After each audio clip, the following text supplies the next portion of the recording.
Dios es maravilloso, es bueno, es increíblemente glorioso, santo, digno. Él merece toda nuestra adoración. Y en este día, para comenzar esta reunión, vamos a leer la palabra del Señor. Hay un texto bíblico maravilloso que se encuentra en la carta a los Filipenses, en el capítulo 2, verso 5, que es un texto que realmente a mí me ha conmovido, y desde que lo empecé a estudiar, cada día encuentro más y más maravillas del Señor en él. Leamos entonces Filipenses capítulo 2, verso 5. Dice la palabra del Señor: haya pues en vosotros este sentir que hubo también en Cristo Jesús, el cual, siendo en forma de Dios, no estimó el ser igual a Dios como cosa a que aferrarse, sino que se despojó a sí mismo, tomando forma de siervo, hecho semejante a los hombres, y estando en la condición de hombre, se humilló a sí mismo, haciéndose obediente hasta la muerte, y muerte de cruz. Por lo cual Dios también le exaltó hasta lo sumo y le dio un nombre que es sobre todo nombre, para que en el nombre de Jesús se doble toda rodilla de los que están en los cielos y en la tierra y debajo de la tierra, y toda lengua confiese que Jesucristo es el Señor, para gloria de Dios Padre. Hoy nosotros que estamos aquí debemos confesar que Jesucristo es el Señor, para la gloria de Dios el Padre. Él es el Salvador, el Dios encarnado, el que se hizo hombre, y siendo hombre se hizo siervo, un siervo obediente que murió en la cruz para darnos a nosotros salvación, para darnos a nosotros el perdón de nuestros pecados. Esa es la noticia más maravillosa, ese es el mensaje del Evangelio, un mensaje que nos trae a nosotros esperanza, un mensaje que debe llenarnos de regocijo, debe llenarnos a nosotros de un sentimiento de adoración y de alabanza solo al Rey de Reyes y Señor de Señores. Amén. Bueno, vamos a recibir en esta hora al pastor Ahmed para que nos comparta el mensaje de la palabra en el día de hoy. Quiero que usted y yo podamos continuar la serie que hemos venido estudiando, trayendo a este tiempo. Este año hemos estado todo el año estudiando cómo funciona la iglesia, de qué se trata, cómo es, cómo va, y que usted y yo sepamos que la iglesia está funcionando. Aunque algunos de nosotros se han desvinculado, o algunos de nuestros hermanos se han desvinculado, la iglesia sigue funcionando. Y la iglesia, no por tener miles o cientos, es una iglesia que funciona. La iglesia del Señor funciona desde que el Señor la fundó, y funcionará hasta el último de los días que esté sobre esta tierra, y seguiremos en el cielo adorando y sirviendo a nuestro Dios y Señor. Así que si usted se ha alejado, si usted ha apartado el tiempo que antes tenía para servirle al Señor, quiero que usted entienda esto: la iglesia funciona, la iglesia no se ha detenido. Quizá en la congregación donde usted va, o incluso en usted piensa que algunas cosas se han detenido, pero no, la iglesia sigue funcionando. No funciona por número de personas, no funciona por eventos, por actividades. La iglesia funciona porque es la esposa del Señor Jesús y está en preparación para un día encontrarse con ella. Se está ataviando, se está limpiando, se está purificando y se está preparando para cuando llegue ese día esperado por toda la iglesia. Así que, hermanos, este tema que hemos estado compartiendo en la serie La Iglesia Funciona, que tiene que ver directamente con el Evangelio. Si usted quiere seguir toda la serie desde la parte de Evangelio, puede entrar al canal de YouTube y ahí encontrará que está la serie completa, si quiere ponerse al día con todo lo que del Evangelio hemos aprendido en este tiempo. Ya llevamos un mes trabajando en la parte del Evangelio y el evangelismo, lo que es y lo que no es Evangelio, lo que es y lo que no es evangelismo, y lo que y los errores que habíamos estado cometiendo también. Hoy vamos a ver algo que el Señor nos permite a nosotros compartir para poder estar tranquilos. Si es cierto que hemos errado en algunos conceptos y que hemos vivido en algún tiempo creyendo que estamos predicando el Evangelio y cometiendo algunos errores, también es cierto que hay una defensa para nosotros. Él es nuestra defensa, Él es nuestro abogado, Él nos defiende, Él defiende a su iglesia, Él cuida a los suyos. Y hemos visto que algunos de nosotros traíamos la confusión en pensar que cuando decíamos a alguien, ven, te invito a la congregación, y aún esa persona iba, usted y yo en algún momento creímos quizás que eso era predicar el Evangelio a la persona y que por la predicación suya del Evangelio esa persona fue a la iglesia. No, esa persona fue a la congregación ese día porque usted lo invitó, eso fue una invitación, pero aún no se le ha predicado el Evangelio. Y es triste ver cómo congregaciones convocan a las personas para predicar supuestamente el Evangelio y cuando llegan a aquellos lugares encuentran de todo menos la predicación del Evangelio, cómo vivir una vida en paz, cómo dormir tranquilo, cómo ser próspero en los negocios a la manera cristiana, cómo recuperar el hogar, cómo recuperar los hijos. Y todos estos temas son importantes, pero no son evangelio. Hablar a alguien, como les decía, y cantarle al oído, no te preocupes, todo va a estar bien, no es predicar el Evangelio. Predicar el Evangelio es tomar lo que la Escritura dice acerca de la venida de nuestro Señor Jesús y hablar de la obra que Él ha hecho en nosotros, por qué vino, por qué fue a una cruz, cómo es aquello de que pagó por nuestros pecados. Eso es predicar el Evangelio.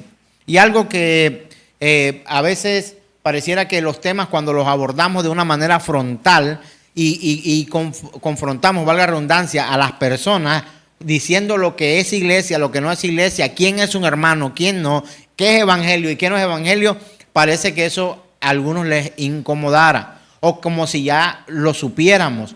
Pero créanme que hemos vivido muchos errores confusos por mucho tiempo pensando en que hemos estado viviendo de acuerdo a la voluntad del Señor y no es así. Y a veces pareciera que los temas se tornaran como muy agresivos quizás, pero sencillamente hay que predicar la palabra, hay que predicar la Escritura.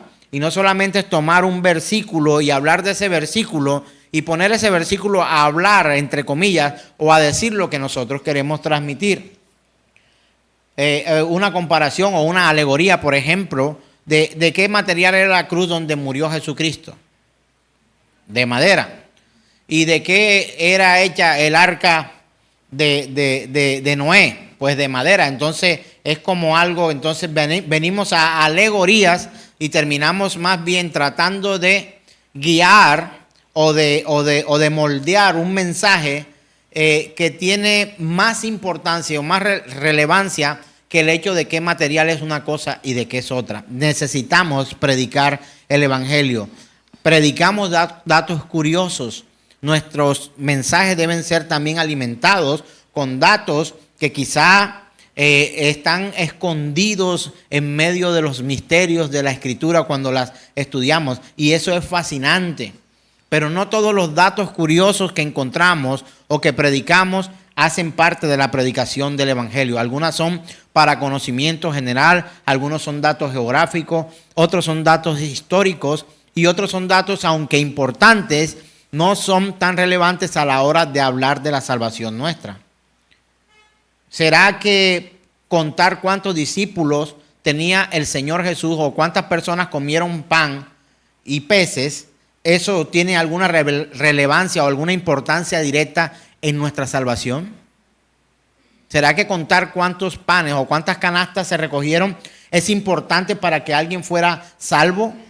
Esto podría denotar en una persona que predica el mensaje un conocimiento de la Escritura, pero no necesariamente hablar con citas, capítulos y versículos bíblicos nos hacen ir a llevar a la predicación del Evangelio. Está lleno de historia, está lleno de datos, está lleno de escenarios, pero si usted no busca en medio de su lectura, de su estudio, ahora primero tiene que buscar su lectura y tiene que buscar su estudio. Si no lo hace, pues ahí de hecho no va a encontrar nada porque no lo está haciendo. Pero cuando lo haga, todo apunta a Cristo Jesús. Y por supuesto que el arca de Noé es una especie de representación de la salvación que Cristo trae a nuestras vidas.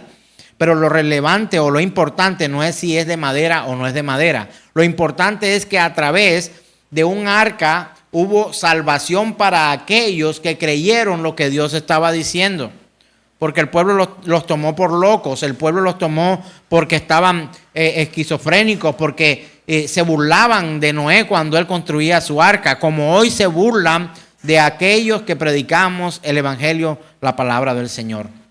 Hoy vamos a adentrarnos en esa defensa que el Señor tiene para con nosotros. Él es nuestro abogado, Él es nuestra defensa, Él es nuestro amparo. Y vamos a leer la escritura en la primera carta del apóstol Juan, capítulo 2. Algunas Biblias traen subtítulos. Y la Reina Valera, otras, tienen en esta primera carta del apóstol Juan, en el capítulo 2, tienen un subtítulo que dice Cristo, nuestro abogado. Pareciera que fuera lo más importante, y de hecho sí lo es, pero hay muchas otras cosas que necesitamos mirar también en medio de esta escritura.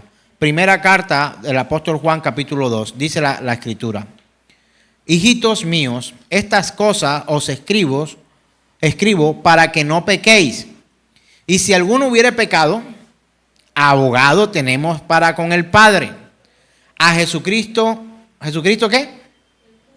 El justo. Jesucristo el justo. Y Él es la propiciación por nuestros pecados.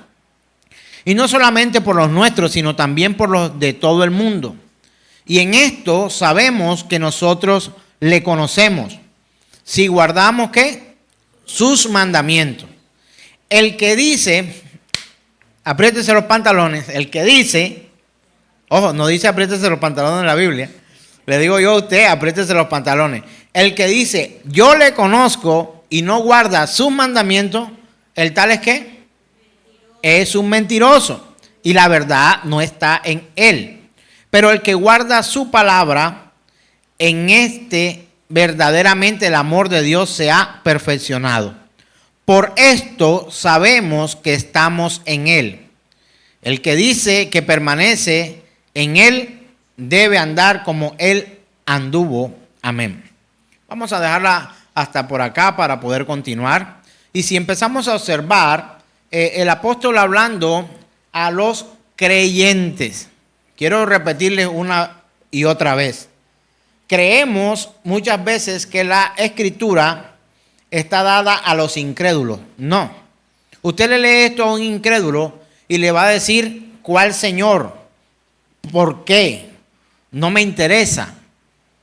Tiene que haber una obra o el inicio de la obra de redención en esa persona, porque la obra redentora ya está hecha. Tiene que haber en esa persona el inicio de la evidencia de la obra de redención. La persona tiene que creer lo que la escritura dice.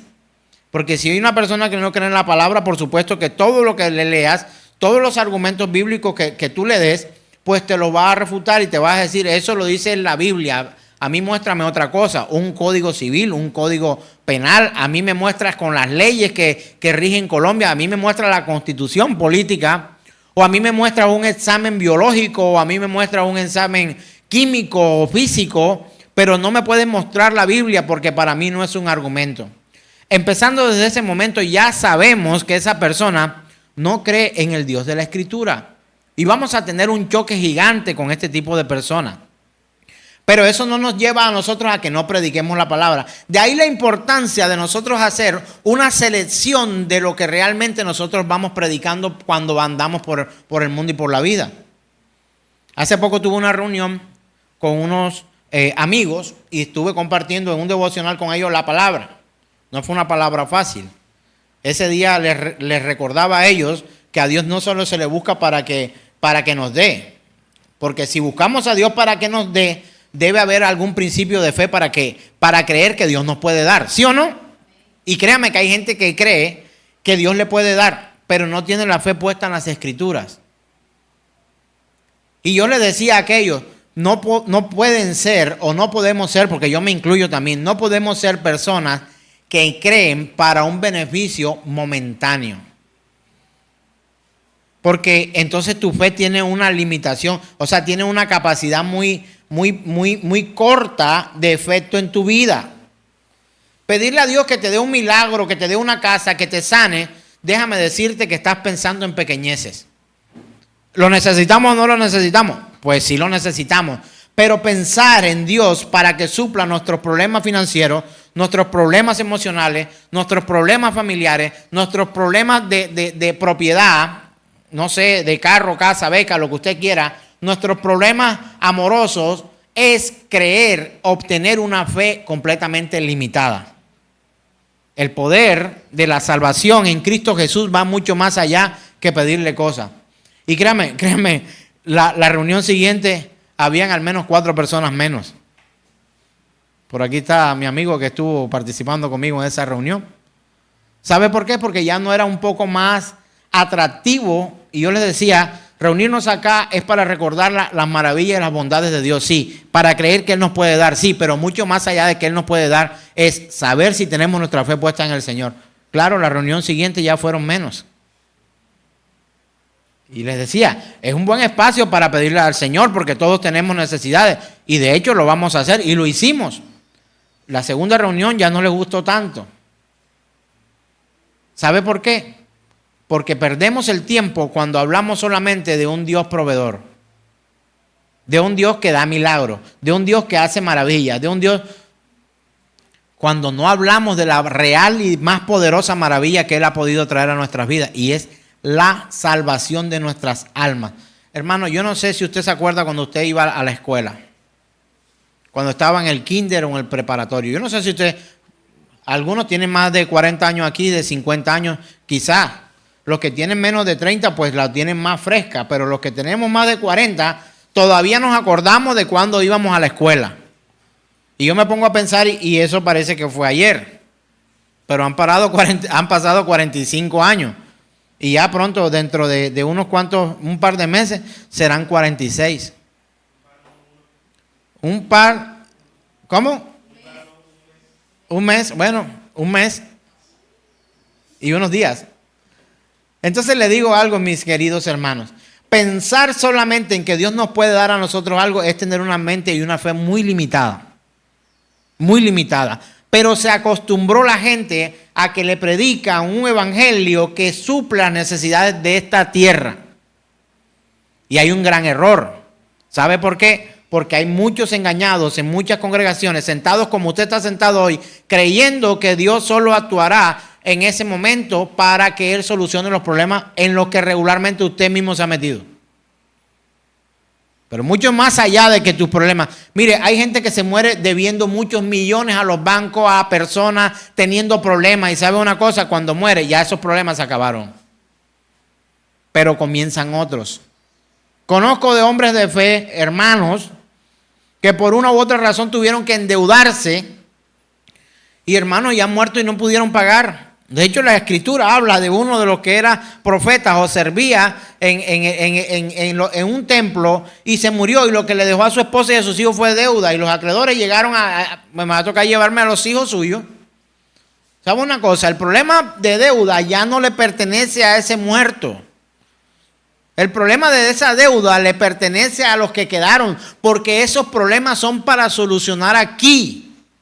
¿Usted ha visto a alguien tocándole la tumba a un muerto para que le pague? Págame. Ey, sal de ahí, págame lo que me debe. No hay.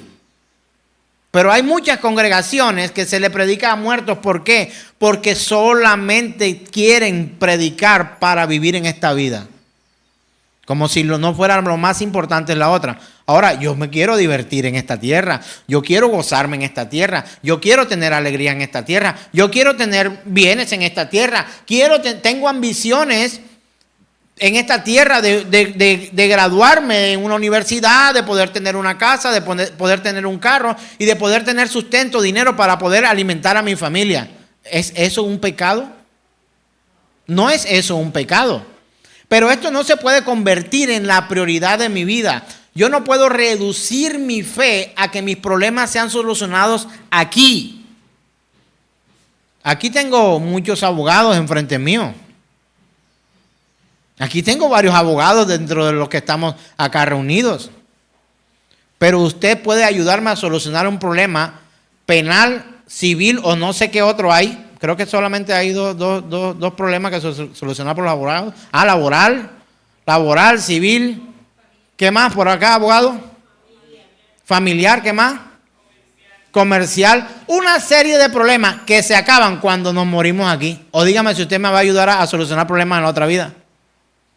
Usted no se puede meter en la vida eterna como abogado. Pero la Escritura dice que tenemos abogado para con el Padre. Amigo, o sea, si usted no tiene al Padre como la persona más importante en toda esta historia, vamos a tener serios problemas con la fe. Y el apóstol le está diciendo, hijitos míos, estas cosas las escribo para que no pequen. Si alguno de ustedes hubiera pecado, dice, abogado tenemos para con el Padre. ¿Sabe por qué? Porque el Padre no es solo Padre. El Padre también es juez. Imparte justicia. Él juzgará tanto a vivos como a muertos. Y es donde está la gran diferencia. Que los jueces de esta tierra solo pueden juzgar a vivos. Dígame si alguno de los abogados que aquí, que son varios, han tenido que ir donde un juez para defender a alguien que ya murió. Podríamos decir que ese proceso prescribe. Se anula. Continúa. Pero ¿a quién sancionan? No, si yo cometo un delito y muero, ¿a quién sancionan? ¿A los hijos? ¿Sancionarían a mis hijos? ¿Sancionarían a mis hijos? No lo pueden sancionar. Pero en esta tierra y en la otra, abogado tenemos para con el Padre, nuestro Señor Jesucristo. Hermano, cuando usted predica esto, usted está predicando el Evangelio. Porque es que quizá algunos no me han comprendido hacia dónde va y cuál es el objetivo de esta predicación y esta serie acerca del Evangelio. Porque pareciera que uno no pudiera hablar de otra cosa, sino solamente decir, Él murió por nuestros pecados. Hay tantas otras cosas que podemos hablar del Evangelio. Pero ciertamente para poder hablar del Evangelio tenemos que hablar de que Él nació, de que Él vivió, de que Él fue crucificado, que murió, que resucitó y que hoy está a la diestra de Dios Padre. Eso es la síntesis del Evangelio. Pero alrededor de la predicación del Evangelio encontramos cosas como esta. Él nos defiende. Él es nuestra defensa. Hermanos, tanto aquí como allá, en la patria celestial. Porque la Escritura lo llama una vez más, abogado tenemos para con el Padre a Jesucristo, el justo. ¿Somos nosotros justos por nuestra propia cuenta? No. Somos justificados. Necesitamos ser justificados ante Dios.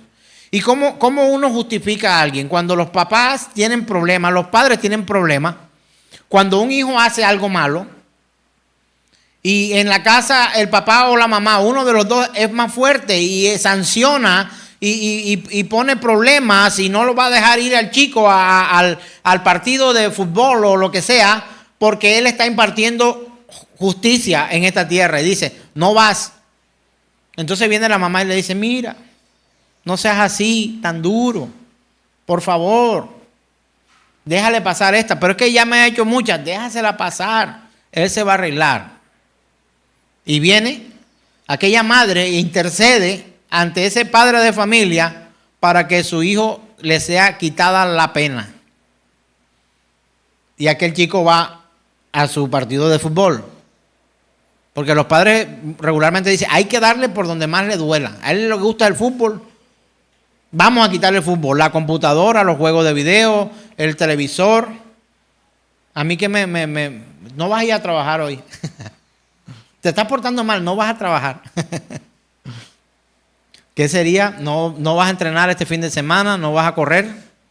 Tuve tremendo susto por unas situaciones de salud que tenía y el médico que me vio me dijo, suspéndame todo tipo de ejercicio de entrenamiento, no corra, no barra, no pase mecha, no cocine. Pero gracias a Dios las cosas han ido de acuerdo a la voluntad del Señor y ya van 2 exámenes y los 2 médicos cardiólogos han dicho, no, usted está 100%. Prueba de esfuerzo, 105%, prueba para atleta. Oh, qué bueno. El último fue un ecocardiograma, me dijo, no, por mí yo te diría, puedes seguir entrenando, pero espera que tu médico te diga algo. Y si somos sancionados con lo que nos gusta, lo dejamos de disfrutar en esta tierra. Pero póngase a pensar en los que son sancionados que no pueden predicar la verdad del Evangelio, queriendo, pero no pueden, porque los matan. Entonces, hermanos, dice la Escritura que Él es abogado con el Padre. Y Él es llamado Jesucristo el justo. Y Él es la propiciación por nuestros pecados. Él cubre nuestros pecados, paga por nuestros pecados.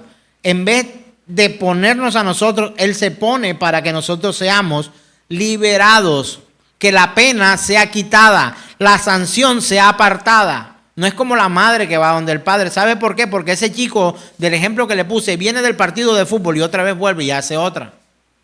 Y el padre se las acumula y le dice, mira, lo dejamos ir al fútbol y otra vez hizo lo mismo. Ahora ya no es una semana, son 2 semanas sin entrenamiento. ¿Sabe qué ocurre cuando el Señor Jesús es la propiciación por nuestros pecados? Eso quiere decir que Él pagó por los pecados pasados, por los presentes, pero también por los futuros. Los que tú y yo cometamos. ¿No te cabe esto en la cabeza? ¿No es un poco como difícil a veces de entender? Si tú eres salvo por Cristo Jesús, los pecados que cometas hoy y mañana también te son perdonados. Él es la propiciación por nuestros pecados. Y dice, y no solamente por los nuestros, sino también por los de todo el mundo. Tanto amó Dios al mundo que dio a su Hijo único para que todo aquel que en Él cree no se pierda, mas tenga vida eterna. Porque no envió el Padre al mundo para condenarlo, sino para que el mundo fuera salvo por Él. Eso dice la Escritura. Quizá usted se aprendió nada más un solo versículo. Complétalo. Apréndate no solo el 16, también el 17 y úsalo para predicar el Evangelio. Ahora, dice la palabra, verso 3, y en esto sabemos que nosotros le conocemos. Aquí nos vamos a meter en un gran problema. ¿Cuántos de los que aquí están conocen al Señor? A ver, alce su mano, mueva su mano así. A ver, y los que no la levantan, ¿conocen al Señor? ¿Cuántos conocen? Yo conozco al Señor.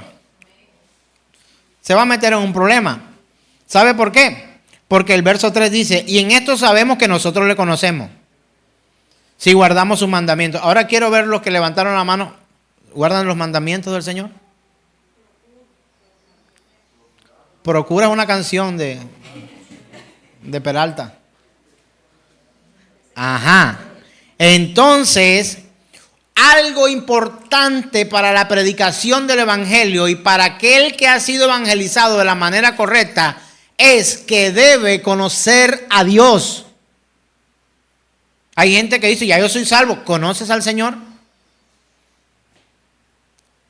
¿Conoces tú al Señor?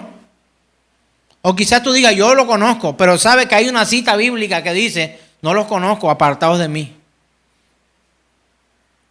¿Quién conoce a Messi aquí? ¿Alguna vez ha tomado una selfie con Messi, el jugador de fútbol? ¿Saben? Messi es un jugador de fútbol. ¿Quién no sabía que Messi es un jugador de fútbol? Ah, creo que todos. Pero pregunto, ¿Messi te conoce a ti? El hecho de que tú conozcas quién es Messi no significa que Messi te conoce a ti. Él sabe que hay mucha gente en el planeta, pero te conoce a ti.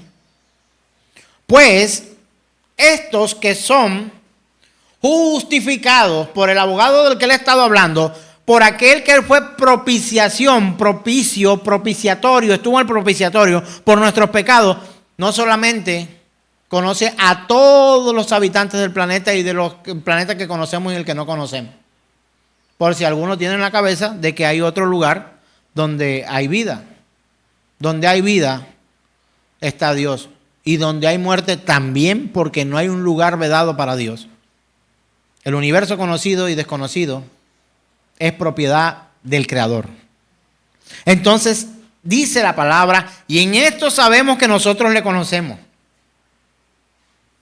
si guardamos sus mandamientos. Pero ¿cómo vas a guardar los mandamientos si la última prédica que escuchaste es cómo ser próspero en 3 pasos? Número 1, número 2 y número 3. Ya los tienes ahí.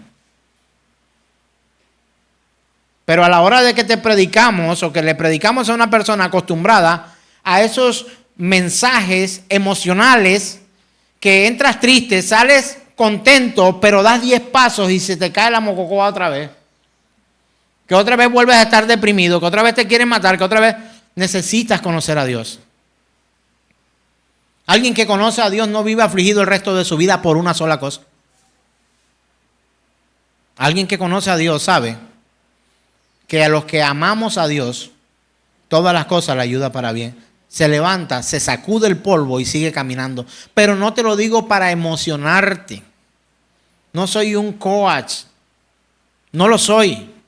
Soy un predicador del evangelio. Y la escritura dice que Él levanta al caído. Y no solo una vez. ¿Cuántas veces?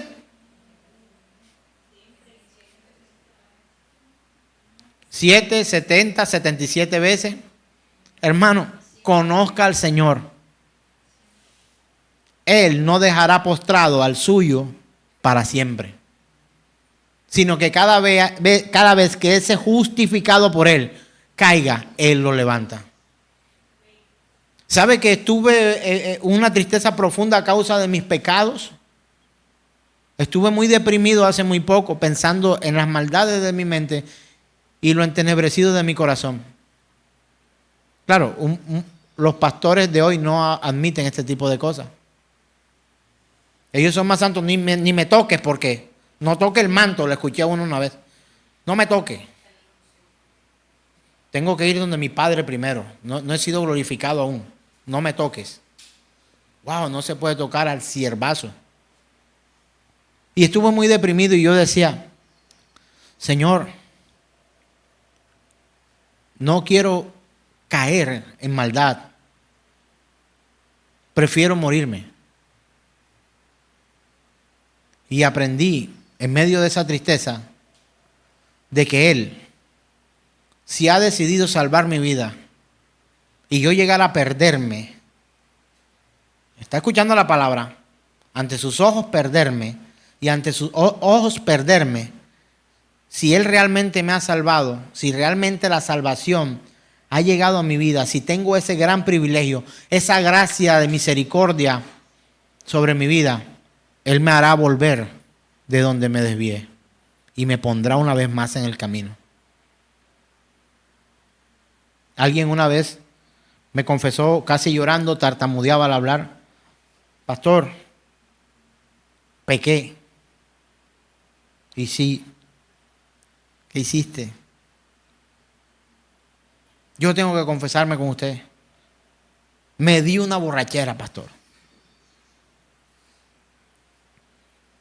Y yo le dije, tranquilo, Bobby, tranquilo. Cálmate. Ese que perdona al asesino, al violador, a un reo de muerte, aunque lo condenen a una silla eléctrica, a una horca o a una inyección letal, ese te perdona tu borrachera. Vuelve a tu camino. Ese que perdonó a la mujer adúltera y le dijo, ve y no peques más, ese también te perdona. Porque si nos extraviamos, cuando somos de Él, un Padre bueno, que no es solamente juez, pero tampoco es solamente amor, también nos disciplina y nos vuelve a colocar en el camino correcto. Él es nuestro abogado. Jesucristo el justo. Jesucristo el justo, hermanos. Y en esto sabemos que nosotros le conocemos si guardamos sus mandamientos. ¿Guarda sus mandamientos? Alguien decía por ahí, procuro. Yo también procuro. Y el que dice, yo le conozco y no guarda sus mandamientos, ¿el tal es qué? Es un mentiroso. Y la verdad no está en él. O sea, un mentiroso no puede tener la verdad. Parece que fuera redundante, pero no. Una de las formas de enfatizar en el idioma hebreo es repetir, repetir, repetir y repetir. Y está diciendo, si no guarda sus mandamientos es un mentiroso. Y dice, y la verdad no está en él. Está diciéndolo 2 veces, ¿sí o no? Si la verdad no está en él, entonces es un ¿qué? Es un mentiroso o mentirosa también. ¿Verdad? Entonces dice, pero el que guarda su palabra, en este verdaderamente el amor de Dios se ha perfeccionado. Hermano, ¿sabe una cosa? Quizás hoy pequemos nuevamente. ¿Sabe cuál es el problema del pecar? Cuando no haya arrepentimiento. Y el día que no haya arrepentimiento, después de haber luchado para no caer de verdad, entonces no habrá salida. No habrá interés del Espíritu de Dios para salvarte. Cuando pecamos deliberadamente, ese es el terror que debe invadir a nuestro corazón. Porque la Escritura dice que Él los dejó que se sumieran en sus pasiones. Yo no quiero que ese día llegue para mí ni para ti. Los abandonó en sus pasiones vergonzosas. Mis hermanos, conoce a Dios. Conoce al Señor. Y la verdad no está en él, dice, pero el que guarda su palabra, en este verdaderamente el amor de Dios se ha perfeccionado. Hermano, no son los 5 consejos o los 5 pasos para lograr tal cosa. No, es su palabra. Es su palabra. He visto cómo planifican o cómo los docentes decimos el planeador. En la clase vamos a hacer esto, la tarea es esta, el objetivo, los logros que vamos a cumplir con esta clase. Este es mi planeador de clase. ¿Sabe algo? El planeador de nosotros debe estar en que conozcamos como objetivo principal al Señor. Mira, si tú no conoces al Señor, no le temerás. Si tú no conoces al Señor, pecarás deliberadamente y no te importará. Si tú conoces solo una parte de Dios, pero quieres desconocer la otra, vas a entrar en un conflicto gigante. Porque vendrá el día en que no vas a aceptar de que todos sus juicios son justos y verdaderos. Alguna vez le comenté, el día que el Señor llame a su presencia, a los suyos y diga, buen siervo y fiel, en lo poco fuiste fiel, en lo mucho te pondré. No es para disfrutar en esta tierra, es para disfrutar delante de su presencia por una eternidad. Ven, adelante, entra en el gozo de tu Señor. ¿Y qué hará la iglesia del Señor? ¡Bravo! Aplaudiremos, ¿cierto? Pero cuando diga, no te conozco, tú a las llamas, al fuego eterno, donde hay llanto y donde hay dolor, donde el gusano no muere, donde la polilla y el hollín corroen, tú no entras, apartado de mí, hacedor de maldad. Allá donde es el lloro y el crujir de dientes. ¿Sabe qué tendrá que hacer la iglesia también? Bravo. Porque todos tus juicios son justos y verdaderos. Si tú no conoces a ese Dios del que habla la Escritura, tú dirás que lo que te estoy diciendo es una exageración, porque Dios es amor. Él es amor. Mira, comprender que Dios es amor es comprender que si Él es amor, por obligación, tiene que odiar. Porque si él ama, obligatoriamente tiene que odiar, aborrecer. ¿Por qué, pastor? Porque si él ama a los niños, tendrá que aborrecer, despreciar y odiar a los violadores de niños, ¿o no? Al que injustamente actúa en contra de los niños. Tiene que odiar el aborto. No puede Dios, lo puede todo, pero ¿ama a Dios el aborto? ¿Ama a Dios la violación de los niños? Entonces, le es desagradable, le es abominable. Si ama, tiene que odiar. No me digas que amas a los niños y te colocas un trapo de un color específico para gritar sí al aborto, sí al aborto, sí al aborto. Si tú estás en favor del aborto, tú no amas a los niños, como tal dices. No puedes amar a los niños. Porque si entendemos que la concepción de la vida es producto de Dios, quien sujeta a un niño en un vientre es el Señor. Nadie más puede hacerlo, solo Él.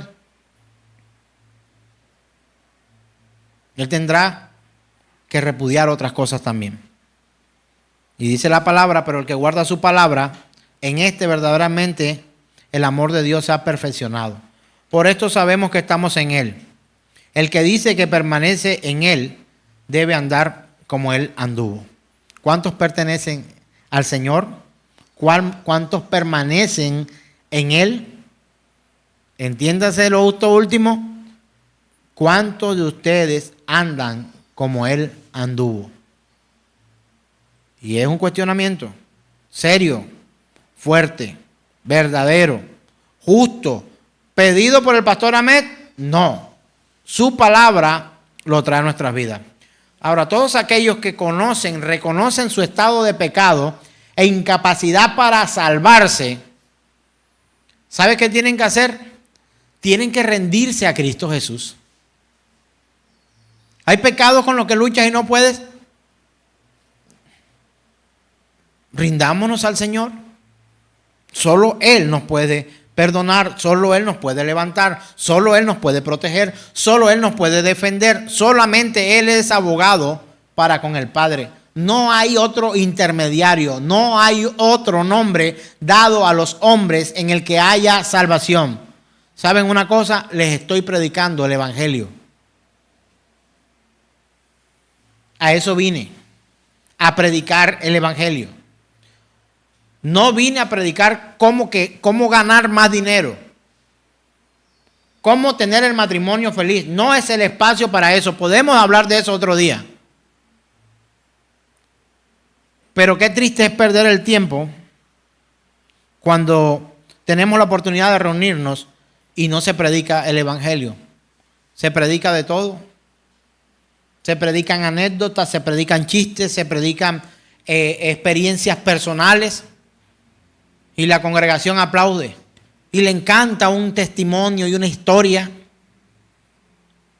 Pero el testimonio que hay que dar es el que Él nos ha mandado a dar. El de Jesucristo. El de que Él murió y vivió por nosotros. Si estás reconociendo tu estado de pecado e incapacidad, debes rendirte a Cristo Jesús, porque Él nos perdona completamente y nos declara justos delante del Padre. Y allí somos reconciliados con Dios. Él es llamado príncipe de paz. Pastor, pero hay guerra en el mundo. Él no vino a poner paz en el mundo.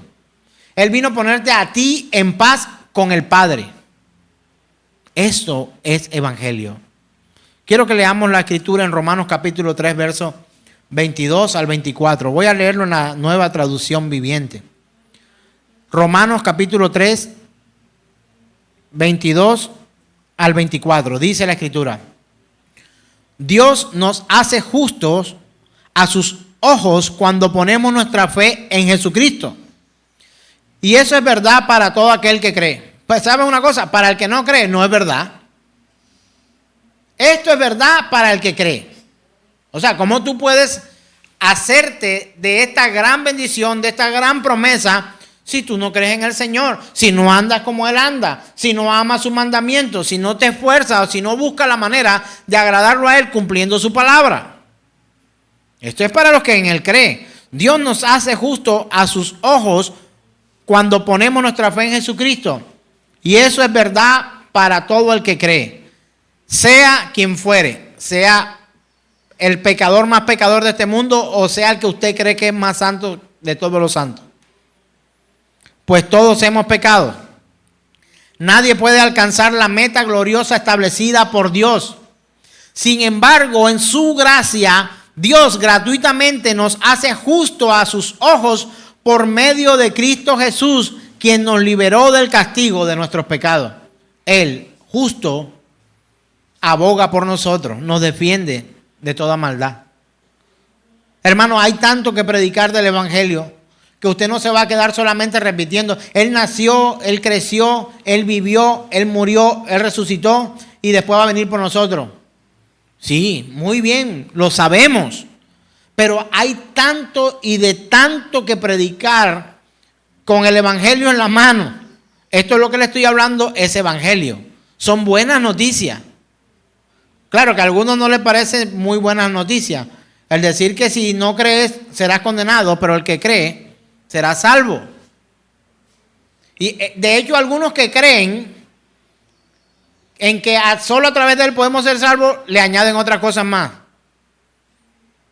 Que si el bautismo, que si el matrimonio, que si barre el templo, que si da dinero, que si paga ofrenda, que si paga diezmo, que si paga no sé qué. Nada de eso salva, hermano. Vamos a una institución tan grande como lo es el bautismo. Si alguien cree y no se bautiza, ¿se salva o no se salva? Ah, pero es que yo leí que dice la Escritura, el que creyere y fuere bautizado, este será salvo. ¿Y si no es bautizado? Hermano, solo tienes que creer. Ahora, no te estoy llamando a que no te bautices.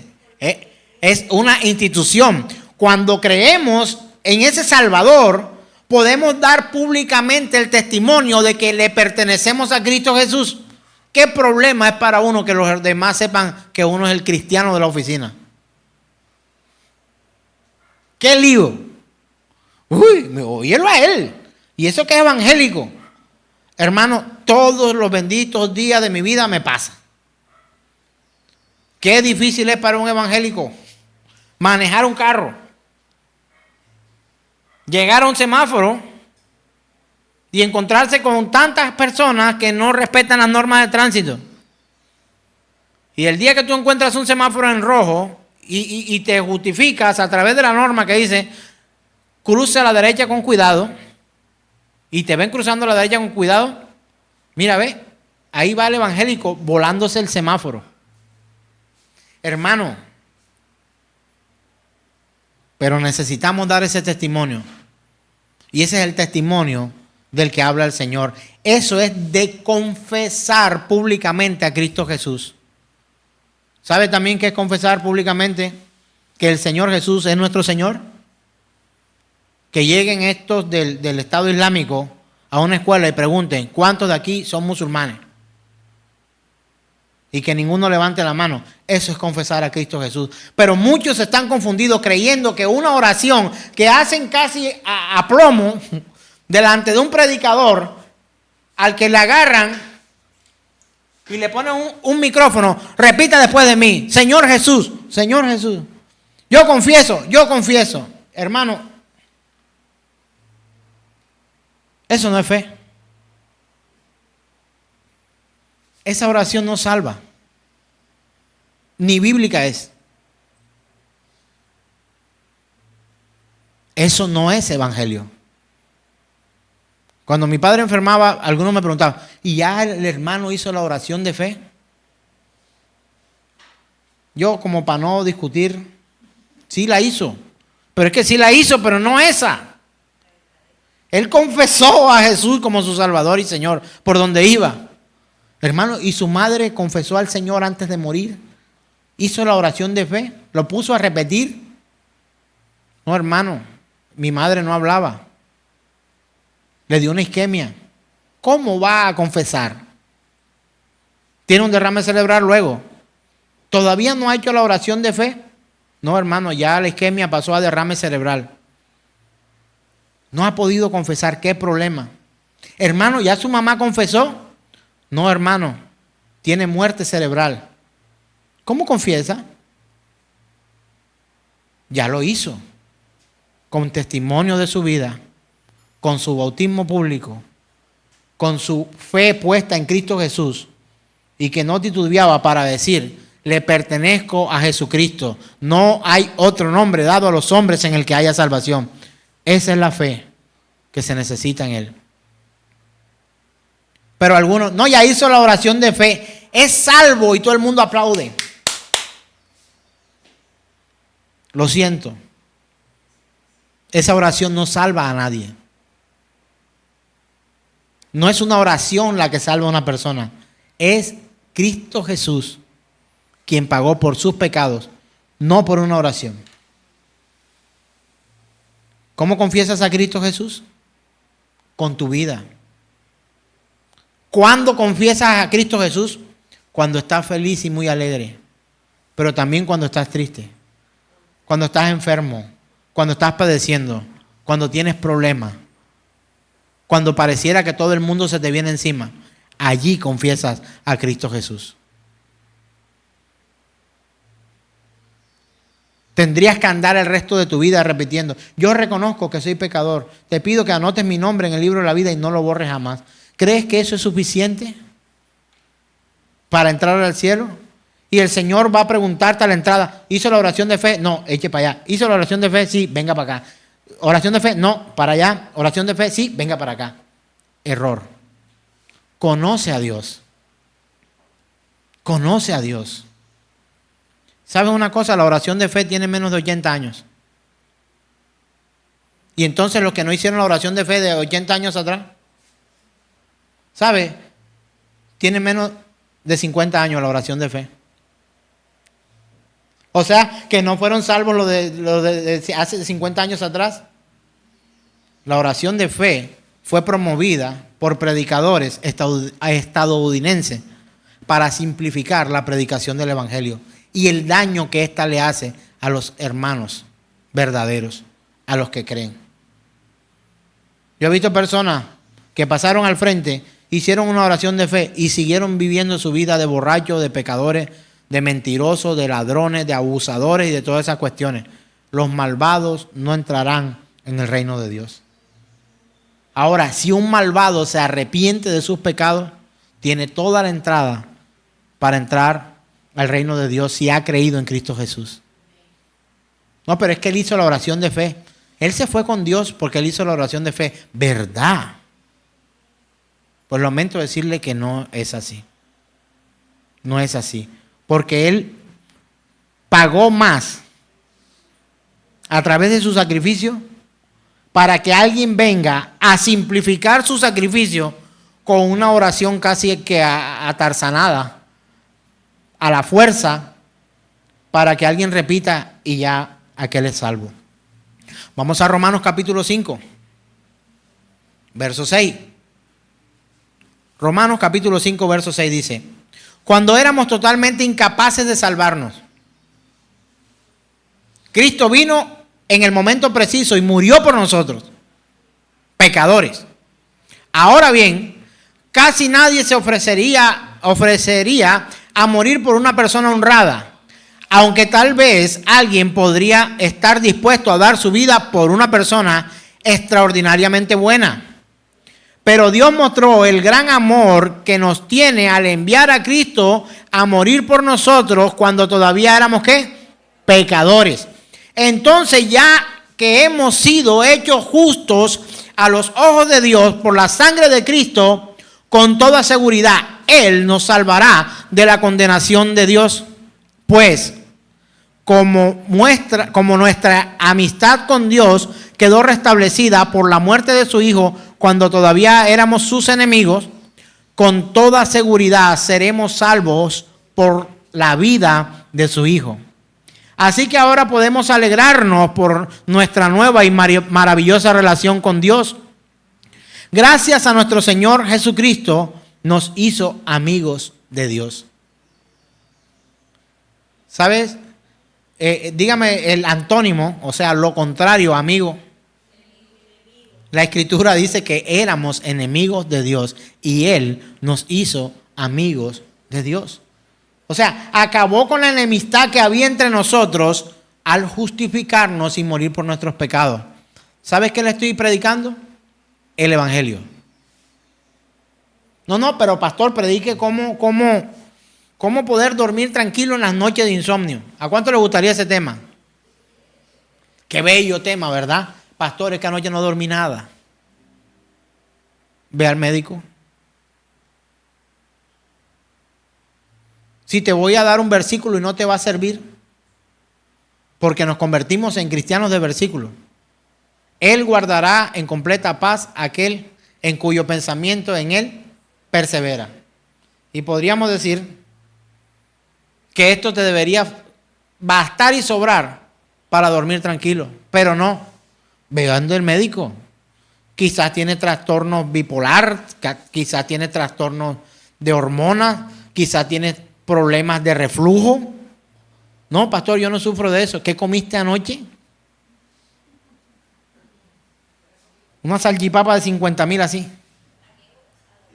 ¿A qué hora? Temprano, pastor. ¿Qué hora era más o menos, hermanito? No, era entre 10 y media. Temprano. Hermano, ¿y usted a qué hora se acuesta? No, pastor, a la 1 son... Eso es temprano para mí. Ah, ok. Pastor, me suben los triglicéridos. Hágame una liberación.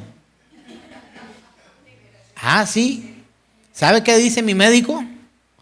Ejercicio y dieta. Y si no puedes con ejercicio y dieta, porque estás haciendo ejercicio y dieta y no lo puedes bajar, ¿sabe qué dice? Medicamento. Anlodipino. Fibro no sé qué cosa. Ajá. Se lo saben. En fibrosilo. Sí sabe que es verdad. Porque no cuida esta, no hace ejercicio, no se cuida la boquita, no hace ejercicio, no va donde el médico, pero quiere que el pastor venga, le imponga las manos para que eche fuera todo espíritu de triglicéridos. Uy, Dios. Todo espíritu de lípido se va en el nombre de Jesús. ¿Verdad? Grande es tu fe, mujer. Sea hecho como tú quieres.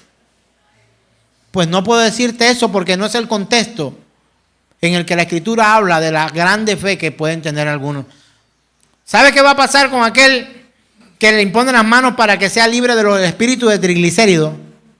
Va a seguir comiendo como quiere y cada 2 meses va a estar llegando donde el pastor.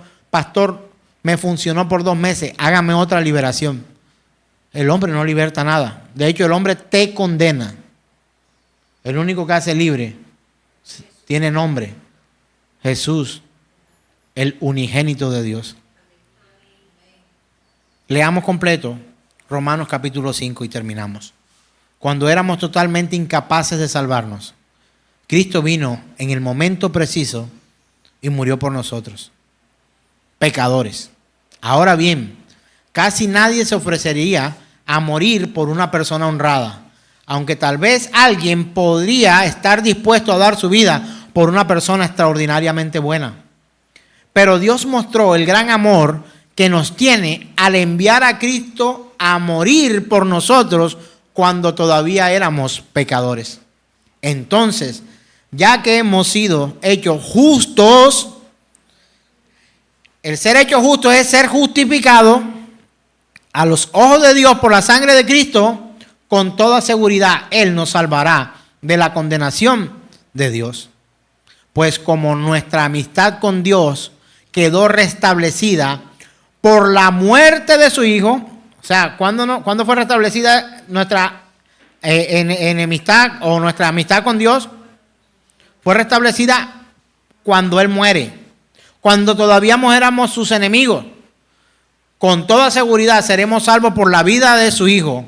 Así que ahora podemos alegrarnos por nuestra nueva y maravillosa relación con Dios, gracias a que nuestro Señor Jesucristo nos hizo amigos de Dios.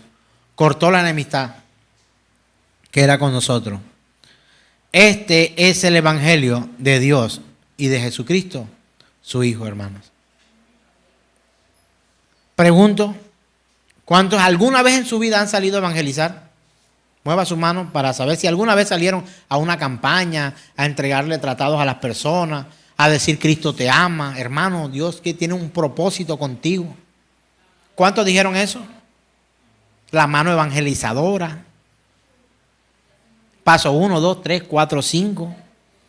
Y salimos y tal, el dedo que nos condena y el otro que nos apunta. Eso no es evangelio, hermano. Estábamos entenebrecidos. Necesitábamos estar expuestos a la palabra de Dios. Estudiar, conocer al Señor para poder entender que mucho más allá que abrazar a alguien y decirle, todo va a estar bien, todo va a estar bien, no es predicar el evangelio.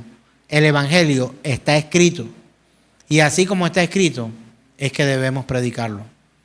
Te animo a que hoy te coloques en pie. Por si has recibido el evangelio o por si eras de los que predicaba y ya no predica, o si eres de los que predica diciendo, todo va a estar bien. Quiero comentarte acerca de aquello de que si tú le dices a un pecador, quiero que analices esto. Mis hermanos queridos que están aquí en este lugar, que alguna vez, ahora me confesaron que salieron a predicar y a evangelizar a otros.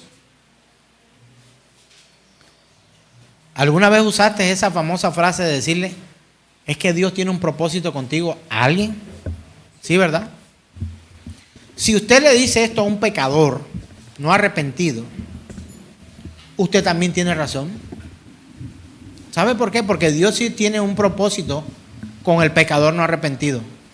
Pero quiero que me lo diga usted. ¿Cuál cree usted que será el propósito de Dios para un pecador no arrepentido?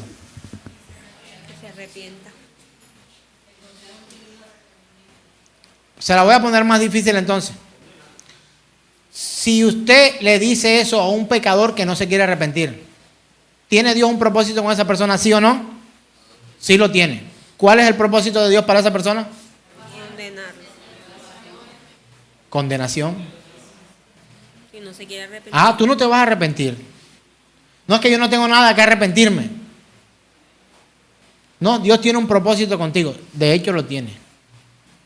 Pero entiende tus palabras cuando le digas a alguien, Dios tiene un propósito contigo. Porque a veces lo decimos sin saber qué es lo que estamos diciendo. ¿Conoces a alguien que no quiere arrepentirse de sus pecados? Yo conozco a muchos. ¿Tú conoces a alguien que no se quiere arrepentir de sus pecados? ¿Sí? Mi carito, ¿conoces a alguien que no se quiere arrepentir? Dios tiene un propósito con esa persona. Y si esa persona no se arrepiente, ¿sabes qué va a pasar? Irá a condenación.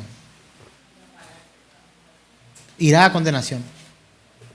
Pero si esa persona, tú le predicas el evangelio y entiende la verdad de lo que Dios quiere y la razón por la cual Él murió, no para que su negocio sea más grande, es una fe muy limitada, pobre.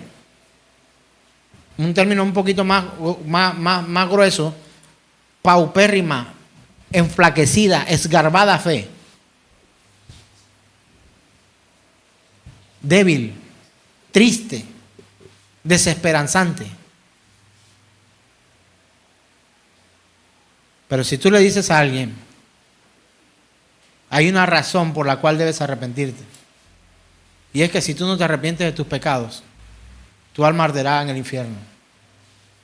No, eso que lo predique el pastor Amé. Yo solamente voy a predicar lo bueno que le puede ocurrir si viene a Cristo. ¿Estás predicando un evangelio incompleto? Porque es posible decirle a alguien lo bueno que puede ocurrir si dedica su vida a Cristo, si entrega por completo su ser al Señor, si su fe está puesta en Él. Podemos decirle todo lo bueno, pero tenemos la obligación de decirle, pero para los que no se arrepienten esto no será así. ¿No quieres profundizar? ¿Porque te da pena, miedo, tristeza o qué? Dile, mira, si tú te arrepientes de tus pecados, Él te va a perdonar, Él te va a restaurar, Él te va a justificar, Él te va a santificar, Él te va a hacer uno de los suyos, vas a ser parte de la iglesia, pasarás la eternidad con Dios. Pero si no lo haces, quiero decirte que todo lo que te dije lo vas a perder. Al buen entendedor, pocas palabras.